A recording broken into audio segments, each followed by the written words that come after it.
Let's switch gears to your party, the National Democratic Congress. You are contesting for Senate. Okay. You participated in the primaries of the party. Yes. How did it go? Who won in your senatorial constituency? Well, I don't know if we know, because the last time the national leader was saying, I think he granted a press interview, was in his studios and said, look, people are talking about we should release our list. The APC did their own 2 weeks before we did, and they have not released their list. That they have channels to do that, to transmit the name to INEC and all. So we're waiting for that. Okay. But for me, it's not an issue. Okay. The party is facing serious, widespread internal turbulence, which may have led to severe fracturing of the subnational, entities or levels of the party, structure, power tussles here and there, manipulation, allegations of manipulation, and all of this. Can you respond to some of these issues? Mm-hmm. It's a new party. As you know, I think it was registered in February. And that is how many months? Barely 3 months? March, April, May. Okay, now we're in June, going to 4 months. I think we did the primary in May, so it was barely 3 months then. And Peter Obi joined the party in May. Peter Obi and Konkanso. Yeah. That drove up the traffic into the party. And then to manage all these within 2 weeks, 3 weeks, to do congresses, to do primaries, is a tough one. So I think whatever problems that we are going through now, we will surmount it. I strongly believe that. I think we just need to have a cool head, because if we say it's our political party, there's no need to pull anybody down. Should be eyes on the ball. So we want to go into an election, maybe in another 3 months or so, we'll start campaigning. And if we don't have a united house, we will not be able to achieve that goal. If we say we want to send the present government out, or to send them packing, we must have a united front to take them out. So I will appeal to everybody to calm down, and then let's focus on the forthcoming campaigns and elections. I understand your response that the party is new, relatively new, and all of that. But while the party is new, the key players are tested, battle-tested, proven, politicians. The founder and national leader of the party has been in politics as long as some youth, over 35 years or so.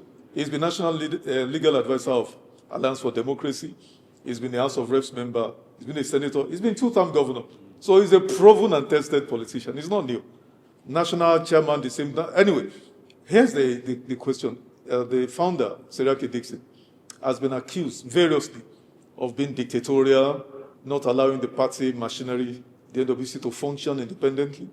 People queue up in his house. They sleep there. I don't know whether you guys have a party headquarters, Is that how a party is functioning? Is that how a party is run? And then address the issue of dictatorial tendency. Well, he's a simple person, I think. I have not seen him in his pajamas. I've been there in the morning. I've been there in the evenings. He wears casuals, like joggers at home and maybe a T-shirt. The first time we went there, former members of the House of Reps, he was in the plain trousers and the T-shirt in his office. And then when we finished talking to him, he addressed us as we are fellow parliamentarians and all, and then said, okay, let's go and take pictures. He said, is it okay like this, or you should go and change? I felt T-shirt was okay, it's just picture. He said, some of them said, okay, you can go and change. Okay, he's going to change. He went upstairs and just wore a shirt on the plain trousers he was wearing. And then we took pictures. But yes, there's an office off Libreville, big place, I also think it's a new party, like I said. Maybe the NWC, where people around him, maybe handpicked and all. Of course, we think that we're going to be Congress, all that will change. He's thinking maybe why most people come to the houses, where they have come to meet him. He knows the NWC people very well. If he wants to invite them to any of those meetings, I'm sure he will invite them. But we will get there. We will get to, he's seasoned, his experience. They say dictatorial. He's a strong character. That you must know. Which I think should be a plus. Because we are looking forward to having a party that will not belong to governors or the president. The president will not be the national leader of the party. Neither will the governors be leaders in the state. So we need strong characters that can rein them in to say, look, this is what we believe in this party, and we must follow it. So for that, I won't fault him. About being dictatorial, I don't know, but you know how these things work. There's an example to leverage on in our political environment. Current President Bola Ahmed Tinubu was national leader of the APC from 2015 when they came into power. And from 2015 to 2023, when it was just that figure, omnibus title that was not grounded in anything, he never meddled in the affairs of the party. I am highly informed politically. I do not know the name of the party chairman of NDC, let alone the national secretary. I don't know. The only person we all know is Sergius Ogun. Is that normal? Well, we know them. The national chairman is Senator Cleopas, and then the national secretary is Sikena. Well, like I said earlier, it's a new party, and we will come around. If these people, members of the NWC, are the people he handpicked. So, you know how this is work. He believes I can make the decisions. And then when there's any need to bring them in, I will bring them in. But like I said, I'm sure we're going to have a Congress this year, or maybe sometime very soon after the general elections. And then some of these things will change. When I said earlier, he's a strong figure. And that comes into play because you want to make all the decisions yourself. But I think he's also learning, because he has said a couple of things outside that looks like an outburst. And then immediately after, they will convene a meeting of NWC or party leaders. And you see him addressing those same meetings, like retracting, saying basically, we should put our house in order, we should look forward to working together, we should not harass the party, we should drag the party and all. So he's learning also. My dear brother, Honorable Sergius, you are my very good friend. But I have to really take you to task on this issue because it's very important. Would it be wrong to call the NDC a one-man party, a boutique party? What my American friends, when we were in school America, will call a mom-and-pop shop? I won't say so. But you mentioned the president as a leader of APC. He was also a bit dictatorial. There was a man that was supposed to be the first national chairman of the party from my state. He dropped him. That was the first, really. Yeah. But there was an Ikemi, who practically put together, working with Shomole, was his brainchild, this APC you see today. Or how to bring all our opposition parties together. They had to draft the constitution and all that. How to bring the governors together. He did all that. So he was poised to be the national chairman. I think that was a rumor that they said he went to the villa, and people say, we cannot trust him and all that. But what did the man go to the villa to do? It was going to be his 70th birthday. Presidents were going to come from Africa and the other one. So he went to discuss that with Jonathan. Why did you not call the man to say, we saw you in the villa? But you know how it is. Security agents will give that information. So they had people in the villa that will call them to say, we saw such a man here and all that. It's still happening today. We even heard the same national leader you're talking about now was in the villa before the president traveled to Kenya and then Kigali and all. France, Kenya and Kigali. So we have people that were in the villa, security men that will call and say, this is what is happening here. But he just single-handedly changed that without giving the man the opportunity to explain this is what I went there to do. So he had those tendencies and he carried them out, but we might not know. Even in Buhari's administration, who was Fowler? Head of, the revenue company? Lagos Inland Revenue and all of that. The national. And there's so many other appointments. They were all by him from his desk, As I speak, I have not seen anybody who is the spokesperson, National Public Secretary of NDC. Why is Sergius Ogun the one nominating candidates? Because you contested for elections. Yes. We don't have the results. We don't know who won, who has lost. After spending so much, so there has been all kinds of allegations, sundry allegations of bribery, of extortion, of this, of that, frustrations, because people don't know their fate. You also acknowledged here that there is no official results being released. Is that the norm that people go to a party primary, there are winners and losers, but nobody says anything? Because I listened to your founder, Sergius Ogun, say, oh, it is when they write INEC officially that people will know their fate. My brother, can you respond to this? It's difficult for me to say, because I don't think it's a norm, because coming from a big party like the PDP, I went through 2 screening in that party to win my nomination. 2 election victories. Absolutely. Then I was an aspirant in Labour Party in the off-cycle election. So we didn't have too many people. I think we were like 11 of us that were screened then.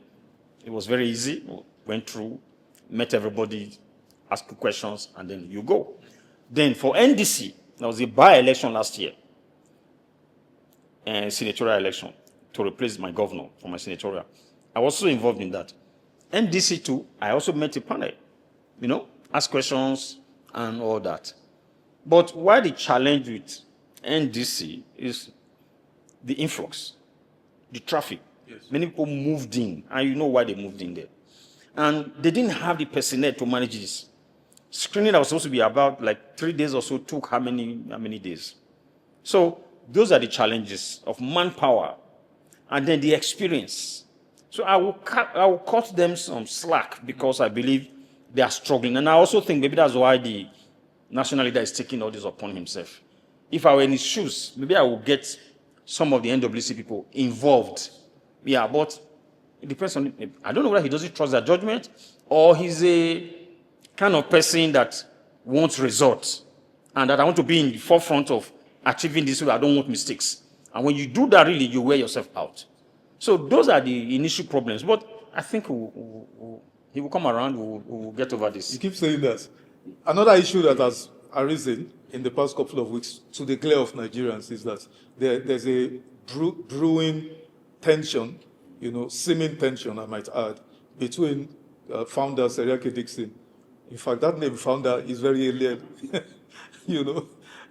Between Sergius Ogun and Peter Obi, your presidential candidate, and the VP, Kwankwaso, because he's come out saying, they only gave them the ticket, he didn't collect a dime from them, and they are not superior to him. In fact, he's the most qualified in Nigeria to be president. It's better he could have been president. Please, what's going on, really? Well, if you said he's the most qualified, he's correct. He has been a commissioner, I think. Commissioner? Yeah, commissioner for justice, I think. He was a policeman first. Yeah. Went to read law. Then became a commissioner. Then became House of Rep members 2 times. He became a governor 2 times. Then senator, and this is his 2nd term. So he's very, very qualified. But he's a service senator and has 2 of his former colleagues that were governors. So it's up to him to say, okay, I'm more qualified than this people based on where I'm coming from. There's freedom of speech in this country. Section 39. Why didn't you go for the president then? Why didn't you contest? No, I think you have to look at the context in which he said that, well, people are saying all this. I am very qualified to contest as the president, but today I'm not doing that. So as a national leader, I'm also as exposed to how to win an election like the people we have given tickets to today. Depends on the context in which you use that. But like I said, he's a strong character. So you expect some of these things to come to play. But like I said earlier, we'll come around, we'll get used to it, we'll overcome this. I'm not sure I'm comfortable with this. Okay, you see, because it's a new party. It's become a cliche. It's not a new party. I corrected you. I said the name is new, but the individuals, the principal actors, are battle-tested, proven politicians. Okay, if you talk about maybe there are challenges or issues between him and the presidential candidate and the vice presidential candidate, maybe it's also a situation of he doesn't want them to come and just hijack the party. You see that happens a lot. People come in. If you look at the 2 largest movements in Nigeria today are the obedient movement and the Conconcia. The 2 largest. I don't know if you know any other one. In this country today. Baptist. They call them Baptist. And then they articulate Baptist. Those ones is money now. You buy them with money. It's money. Oh, it's money. Who will be a Baptist today without money? Who will be a Baptist today without money? Don't they give them money? No, who is going to give them money? Peter Obi will give you money? Peter Obi does not give shishi. No, he doesn't. He doesn't. I'm not aware that Peter Obi will send money to somebody to say, for your data. Yes. For what you are, he won't do it. You think so? I know so. We won a dough. I cannot tell you that Peter Obi sent money. Somebody, I know an aspirant in that election, 2023 election, that was complaining that money was given. They said 200 million was sent to him as a senatorial candidate. And then the then chairman, Abure, took the money. I said, but I'm not so sure. I didn't hear that. Then somebody that was an aspirant in Edo South said it's not correct. That she was an aspirant, and that when they even went to Abuja for a meeting with Peter Obi, they were not even giving a bottle of water. Then when people were now protesting to say, look, we're not even talking about food now. Not even a bottle of water has been given to us here. Peter Obi told them he was also invited like they were invited. Then shortly after that, they shed water. No transport, no nothing. We'll talk about the obedience and the concurrency and the rest later, but let's finish on this founder, candidates issue. Let me ask you, did anybody collect? Because Sergius Ogun said he is doing Peter Obi and concurrency a favor.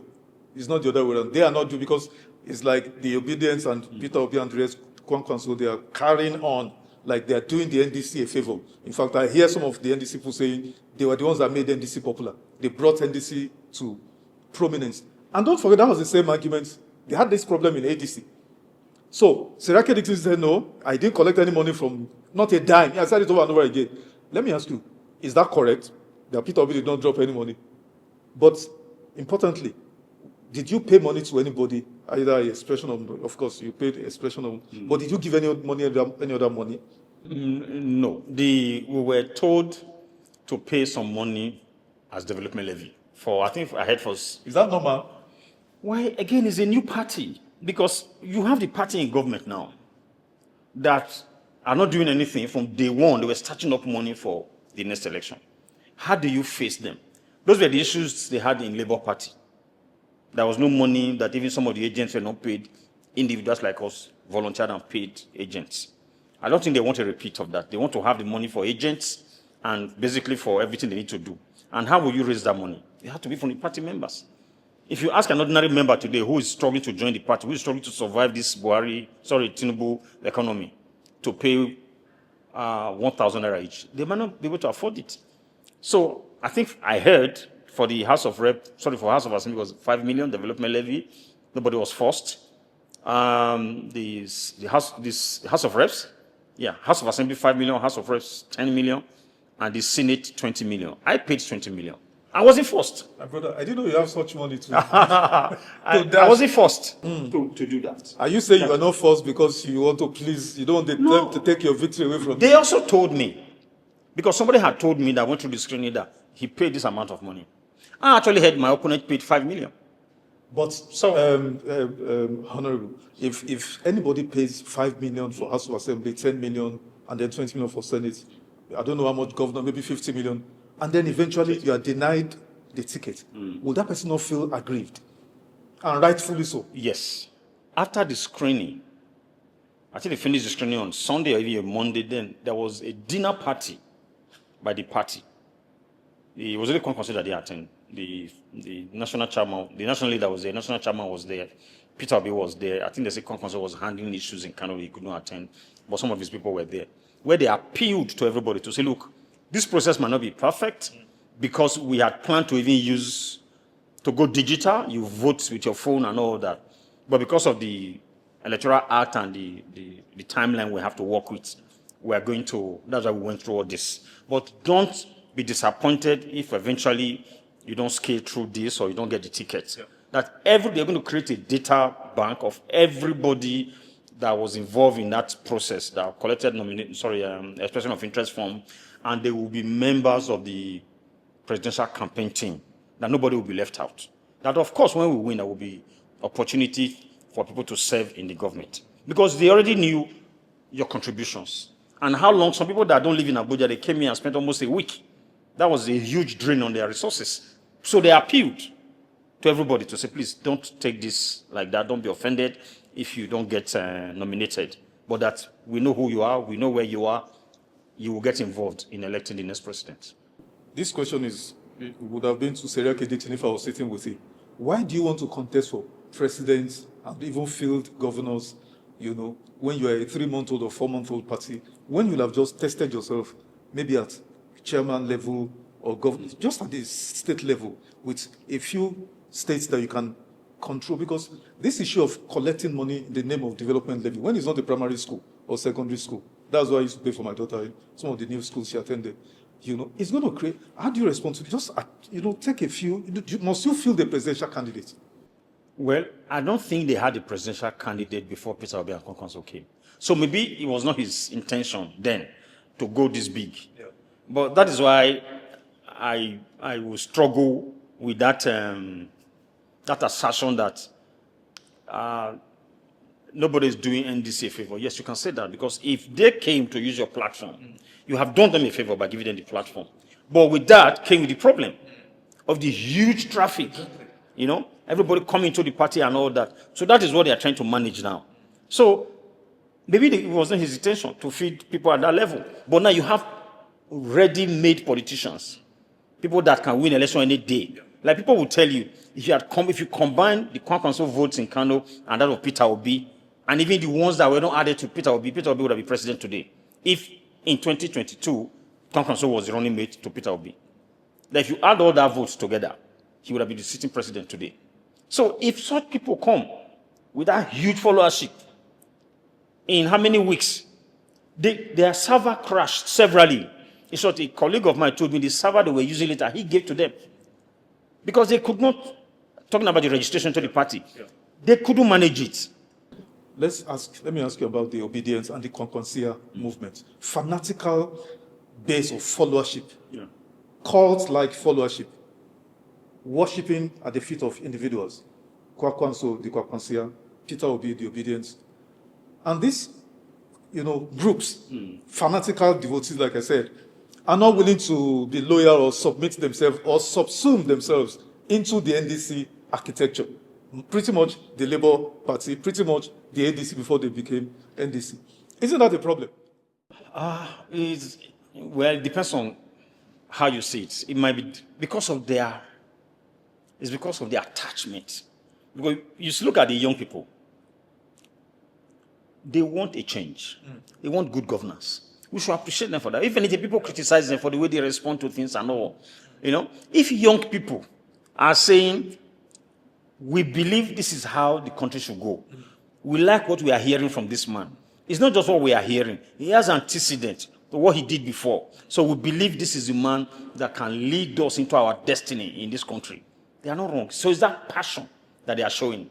Same thing with the Kwankwansia. They are not the rich people in Kano. They are the people you call the Talakawas. So that's why you can see the passion.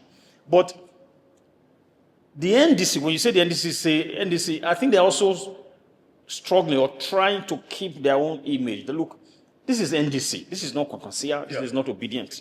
So everybody must fall into line. Yeah, I agree, because that's what I'm saying.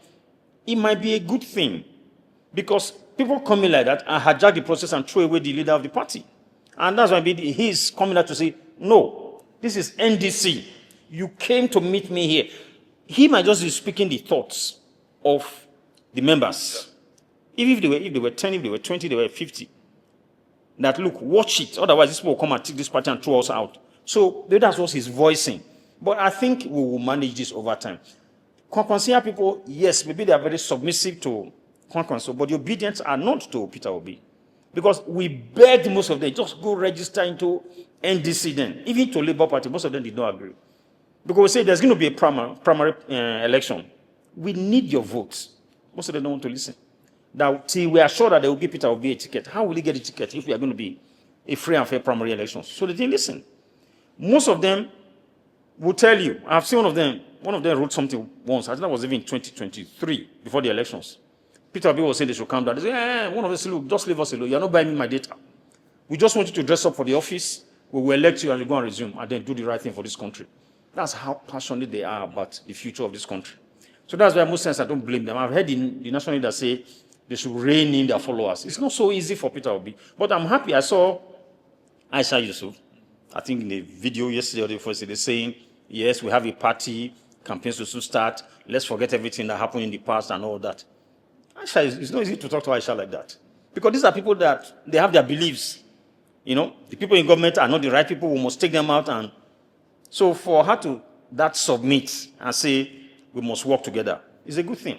And I hope other obedience and Kwakonsia will come around and also begin to address it like that. But if there's any tension, it's just that concern that this platform might be hijacked. So let's speak up so that they know that we're the ones that accommodated them.